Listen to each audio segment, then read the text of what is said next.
തോൽക്കുക എന്ന് പറഞ്ഞ ഇങ്ങനെ തോൽവി. എന്നാൽ എന്തുകൊണ്ട് നമ്മൾ തോറ്റു?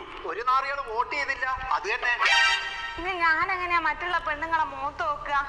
അതാലോചിക്കുമ്പോ അന്നേ ഞാൻ നിങ്ങളോട് പറഞ്ഞ മത്സരിക്കണ്ട എന്നിട്ട് നിങ്ങളത് കേട്ടോ?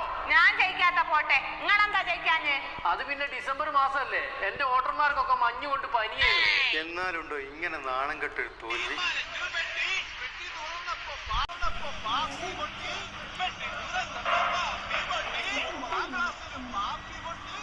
അവന്മാരാഘോഷിക്കുക.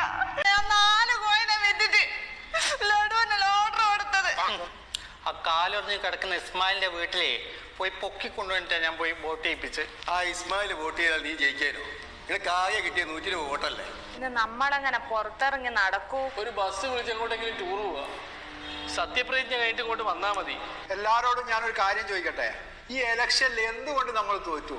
ആരും വോട്ട് ചെയ്യായിട്ട്? അതൊന്നും അല്ല, ജനങ്ങളുണ്ടല്ലോ പണ്ടത്തെ പോലെ കഴുതകളല്ല.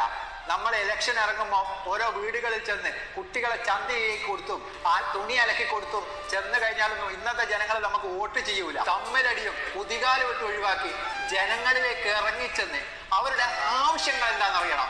എന്നാലേ ജനങ്ങളെ അധികാരം നമ്മളെ കയ്യിലേക്ക് ഏൽപ്പിക്കുള്ളൂ. അതാദ്യം മനസ്സിലാക്കുക.